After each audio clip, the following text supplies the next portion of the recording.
Hello boys and girls, today we are working on our Veterans Day project that is inspired by Peter Max and how he paints with really thick paint.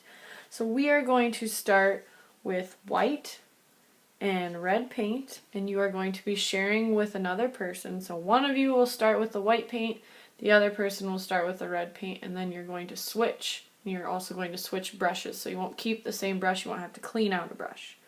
Alright? So if I start with white, my partner is going to start with red. And when you get your paint out of your cup, you are going to get a glob of paint. Now normally I wouldn't tell you to paint with this much paint, but today we are going to use this much paint. So get like a scoop of paint out. You're never going to like flail it around or anything like me. You're just going to get that scoop out of your cup, and then you are going to spread that out on your blue paper. Now you don't want to spread it too thin where you can see like little streaks. You want it to stay nice and thick to get the effect that we're going for, just like Peter Max.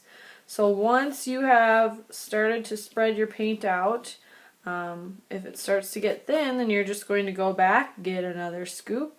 Probably end up using 2 or 3 scoops with your first color, making sure it's nice and thick. We don't want it to dry out. We are not going to go all the way to the edge. We're going to leave some room for a little bit of blue to show through here. And that way our paint won't stick to the paper behind it once we're ready to pick it up. Alright, so now that we have this first layer nice and thick, we would then switch. So we would put the paintbrush back in the paint and switch with your partner. Using that same red paintbrush that your partner was using. So now again, you're taking a scoop of paint and you are going to layer that over top of what you already did. Now once you do your second color, you have to have a really light touch, because if you start to push too hard with the second color, your colors will mix quite a bit and you'll start to get a pink. We don't really want it to turn pink. We want the red to kind of sit on top of the yellow. So you're going to have a light touch as you spread your red across your yellow, because if you start spreading too much or you mix it like this, you're going to get a pink, and we don't want that. Okay, so just scoop that red out just like I showed you and have a light touch over top of that white. Alright.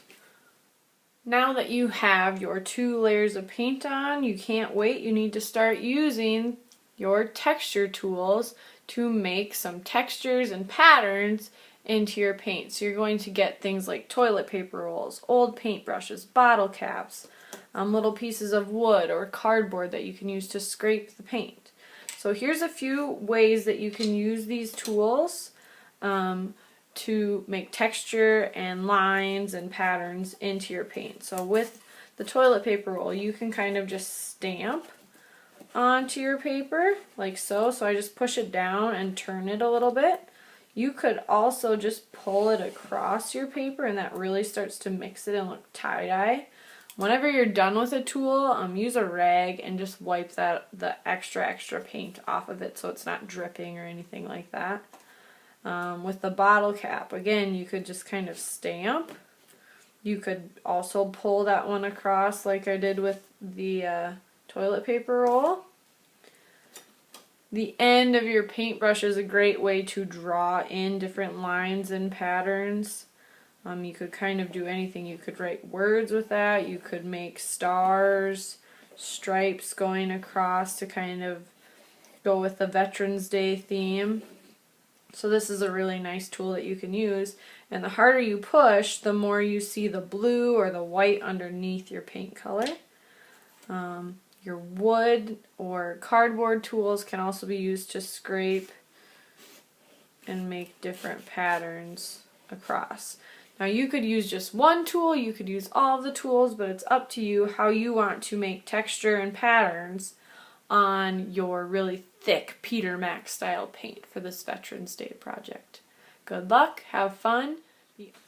Your last step before you go and take your paintbrushes to clean them is we are going to be collaging onto this white paper after all of our paint is dry, and we're going to decorate this white paper just a little bit.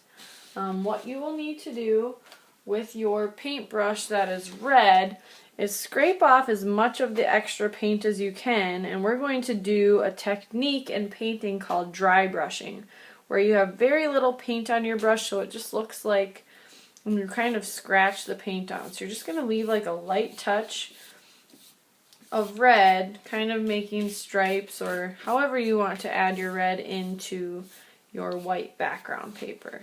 So just a very light touch. You and your partner will share that little bit of extra paint that you have on your brush, but you're scraping most of it off first and then gently just dry brushing it onto your red background, knowing that you'll really only see around the corners and around the edges once the project is completely done.